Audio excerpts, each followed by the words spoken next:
Welcome back, everybody, to The Legend of Zelda Skyward Sword. We are in the sky, and we have a sword. We are not going skyward, as we are already in the sky. Yeah, you can't go towards something you already are at. Mm-hmm. Unless you go to the middle of it.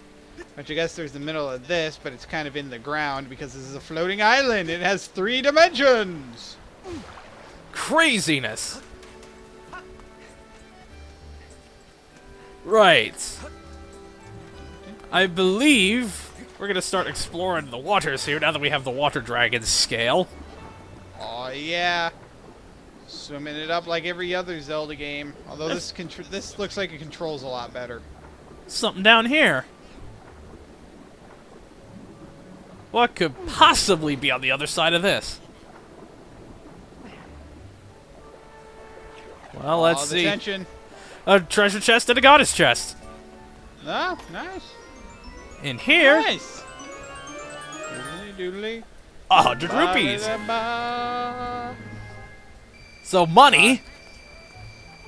And in here, Money. piece of heart. Oh, sweet. Just one more and we're up to 13. Uh-huh. Lucky us! I know, right? We'll be getting that one sooner than you think. I'm dizzy. I can't help but feel like being able to do that on a whim would be the most fun thing to do underwater. Just spin like that and Yeah. propel yourself forward and leap out and then do a roll because otherwise it'd just be Link base planning into the ground. Yeah. And it would just be lame. That bird almost crashed. Mm-hmm. I think it's programmed to just kind of go away from that if you're going towards it. When you're doing takeoff, as if you will. That house is a pumpkin! Yes, we're heading back to the lumpy pumpkin. Because we still haven't paid off our friggin' debt that we incurred in part 11 by breaking the chandelier en route to a heart piece. Yes, I have this goddess's harp here that is divine and shit. Oh, you want me to play friggin' harp hero? Alright. Play for the bar patrons! Right. But we need it to be nighttime to do that. Clink. Plop. They just leave a bed for you. It's like, don't They leave bother. two. He's gonna play harp. Like, the fuck? So I noticed there was a sleep until morning option. Is there anything that requires for that? If it's at night, you can sleep until morning. Huh. But there was more. It was day. Uh-huh. So what would the sleep until? Because in the sleep until morning prompt was up. Make a day pass. Oh. Could be important. Huh. In certain side quest shenanigans. Can't remember for the life of me what, though. Oh. I think I see how the mechanics of this are gonna work. Yes. So the crowd starts doing the wave, you do it in time, like it was if Fee were doing the glowy thing. Yes. Painting the 4th wall with the blood of our enemies. 'Cause why not? Makes it all the more delicious. Alright, this here is actually a second attempt at this, because I kind of suck at it. You know what the weirdest thing is? I am much better at this if I have the sound muted. Hearing the music and hearing the beat actually fucks me up. Because it doesn't look like the beat is actually going with what they're doing. I know. It's weird. And if you notice, it's a more energized version of the theme that actually plays here.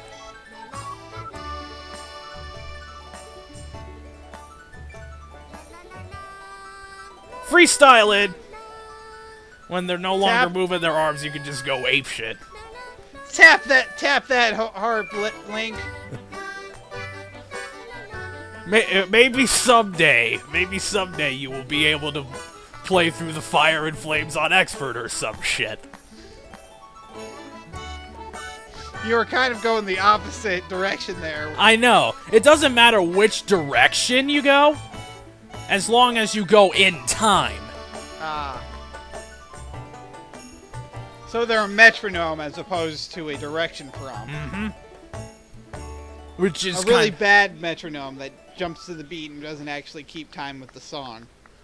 All you have to do is okay. That was okay. You don't have to be, like, super perfect or anything. Does she give a different response based on your, Based on how you do? Yep. Ah.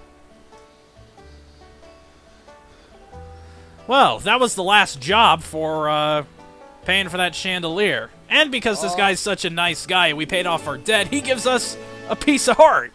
Yeah, here, have this heart-shaped gem that I found because I don't know what to do with it. I think it's supposed to be implied that Link and the actual player are the only two entities that actually know what the fuck those things do. Yeah,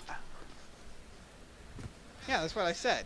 Anyway, so we got a piece of heart as the end of paying off a debt which was incurred in trying to get a piece of heart.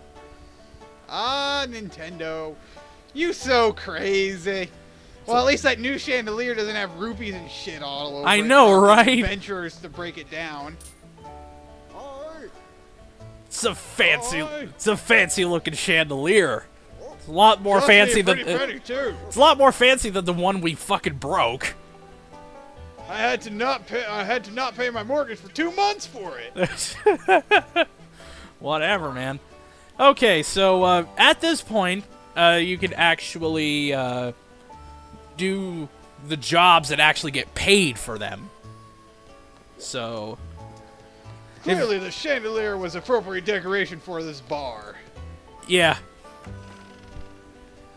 It only got broke once before. Goodbye, Lumpy Pumpkin. We probably won't see you again for the rest of the playthrough. And thus, the Lumpy Pumpkin fell into the annals of history. It fell into bankruptcy. It fell into bankruptcy 3 months later. Because they spent all their damn money on a chandelier. They do not know how to manage their expenses. I'm a bad businessman, okay?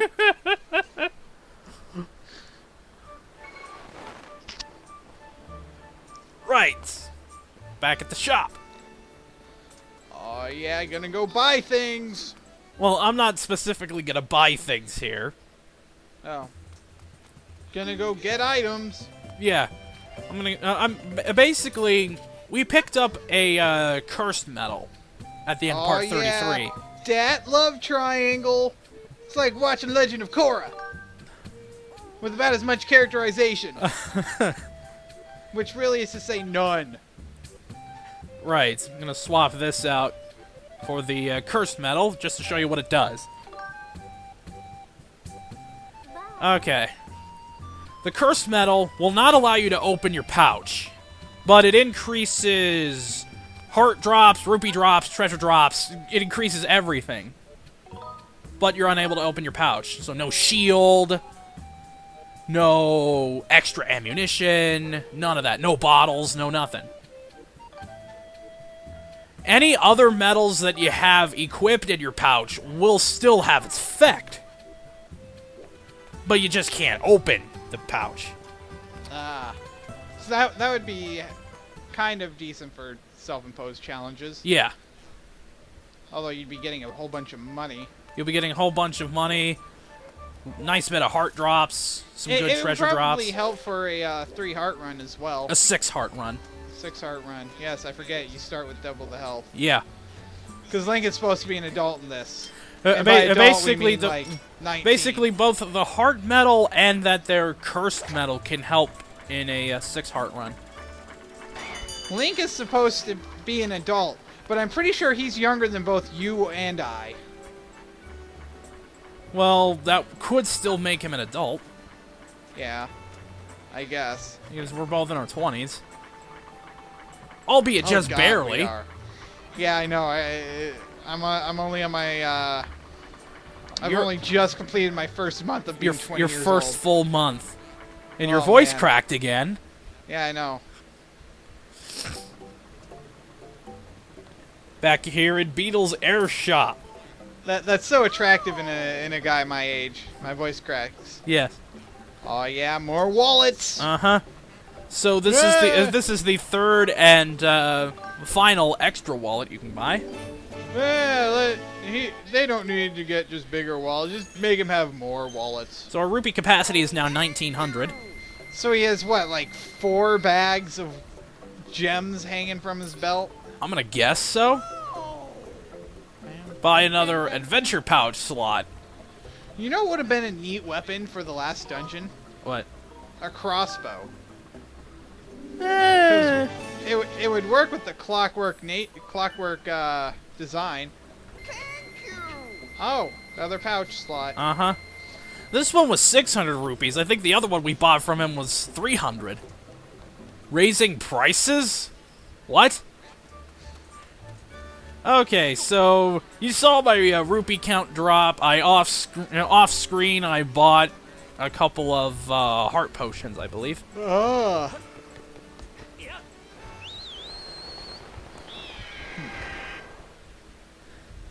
didn't want to spend too much time in the video in the fucking shopping for shit. Yeah, I know. We have to save that time for sleeping. Yeah. This is an interesting place. The hell is this? It's a clown guy! And he's all sad. Oh, who's the sound? Oh, is it from Carmen that had the sad clown? Oh man, I gotta look this up. You got time. Carmen. This is like. So, we're going to be looking for a thing for this guy. Damn it, I want the character. Search better. Yeah, I know, right? Lanayru Desert, huh? Is this clown's name Pagliacci, or? I don't think so. Yeah, that's definitely not his name. No. Because that would have been a great reference. And, like, rather obscure for the target audience. Yeah. Obvious audience. But even then, the only reason I know that at all is because Hey Arnold did a full episode reference to it. Right. We'll descend here. So you've noticed they really haven't changed the locations of the different elemental areas compared to other Zelda games. The desert is still in the west. The forest is still in the south. The lake is not here. The fire area is north. Yeah. Death Mountain. Yes. Or whatever it was called. It was still what to be. And this is the Lanayru Desert instead of the Lanayru province of Hyrule in Twilight Princess. Mm-hmm. Which was in the same location, except it was a huge-ass river. Which doesn't make any goddamn sense. But that ties in well with Ocarina of Time because you have that canyon leading into the desert. Which if you believe that I do, that Twilight Princess comes before Ocarina of Time, because it's my own personal timeline, and that the Zelda universe, the Zelda timeline is cyclical. Because I mean, look here, in the past it was all green here. So what I think it is that it went Twilight Princess, and then that area became a desert with a canyon, and then that eventually became whatever, and then that cycled back into this game. What the hell is that over there? One thing I don't understand about this game being the first game is Minish Cap is the one that explained Link's hat.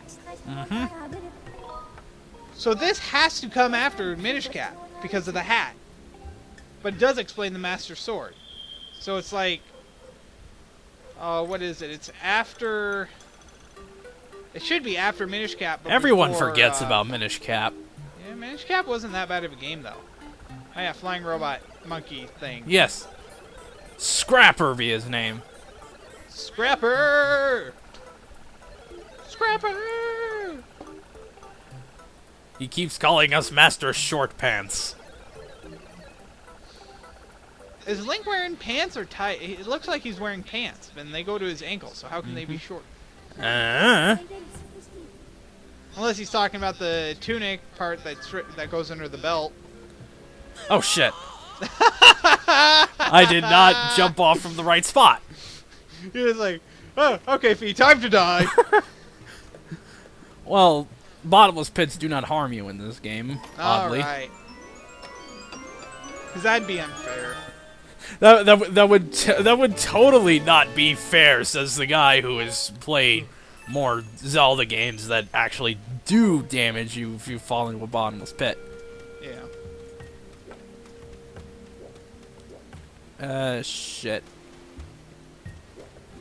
Ah, here we go. I did not want to mess with anything down there, so... Gotta stay on the rocks, lest the antlions come up to attack you until you get the squeezy thing that allows them to become your minions! I don't think there are antlions in this game, which is a good thing considering antlions made an appearance in Other M. Oh man, I was just making an extended Half-Life 2 reference. Oh hey, another ancient flower. Let's just pick this up for no reason. So that gives us 2 on us. Ancient flower also used as material for upgrades, so... I just noticed, the crest that we've been seeing is in the background, but that one has the Triforce, and I might have pointed that out already. I think you were just all caught up in the fact that it was the fucking Temple of Time. Yeah. Which, you know, with how important manipulating time is in this series, it wouldn't be too much of a stretch to assume that the timeline is cyclical. Right.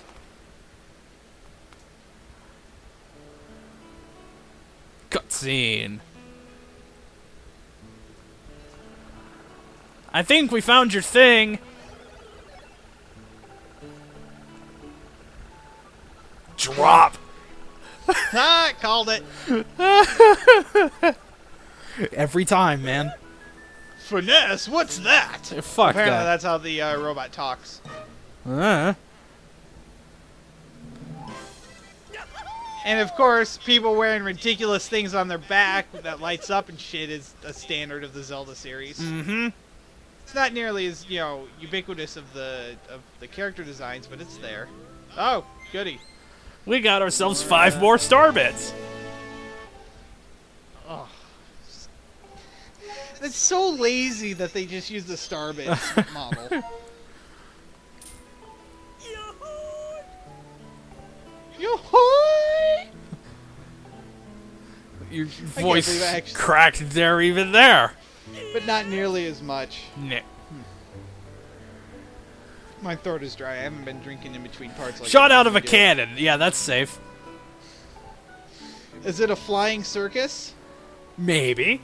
Owned by a man named Monty Python? Unfortunately, no. Oh man, had to get the Monty Python reference out of the way.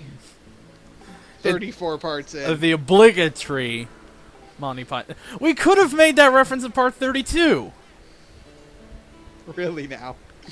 It's because we were using that giant scimitar, cutting all the arms off. We could, but that one's just so overdone.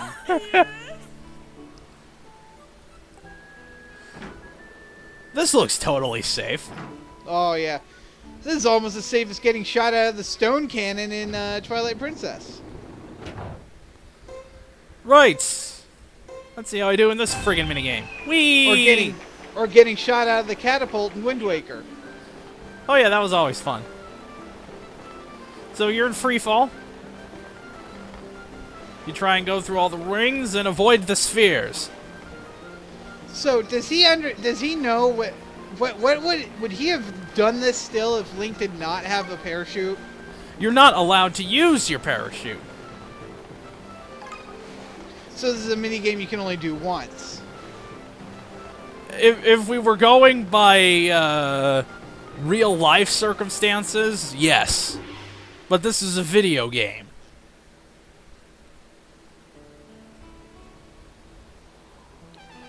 So wow, we won a whole 4 rupees.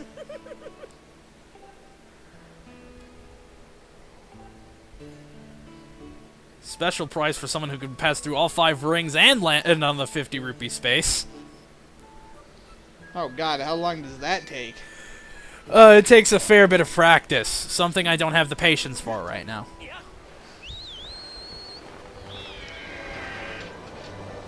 But the reward is well worth it, I guarantee you that. Anyway, we are going to descend into here. We will pick our spot, which is the North Desert. And next time, I think it's about time for the second trial.